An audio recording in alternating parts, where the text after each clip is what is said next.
Hello, this is John from caveofprogramming.com. In this tutorial, we're going to look at creating tables with multiple columns, and we're also going to look at a new data type, int. So at the moment, I've got a table called users. If I do desk users, we can see that table.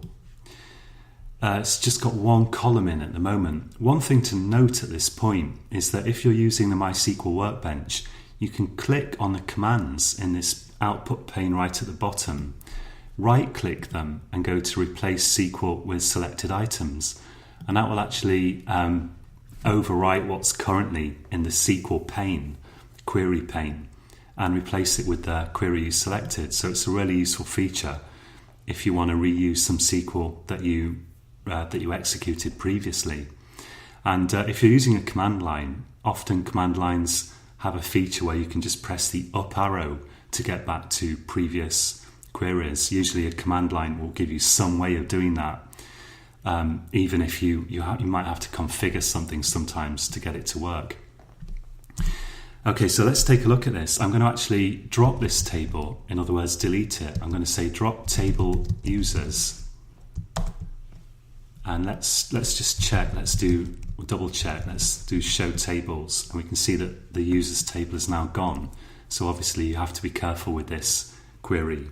And I'm going to say create table users. So we're going to recreate it. And I'm going to create it with two columns. I'm going to say ID, that's going to be the name of the first column. And I'm going to make it an int. And an int is a numerical value in MySQL.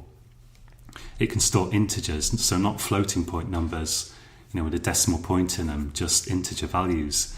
And we'll put a comma in and make the second column now username text. So now we've got two columns, ID and username.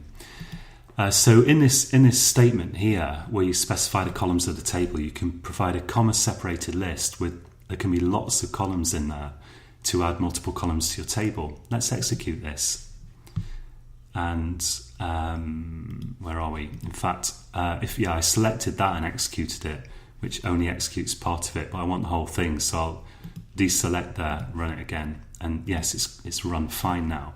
And let's do a desk users.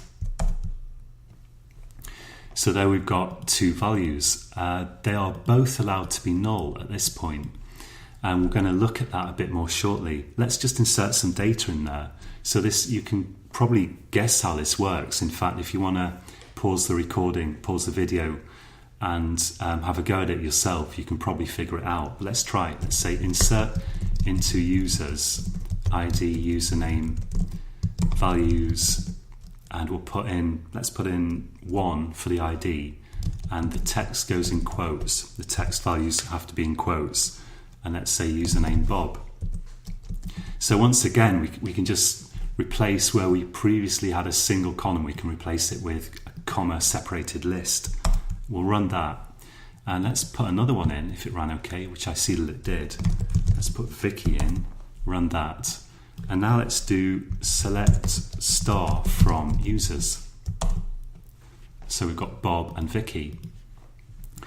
So that's it for this tutorial.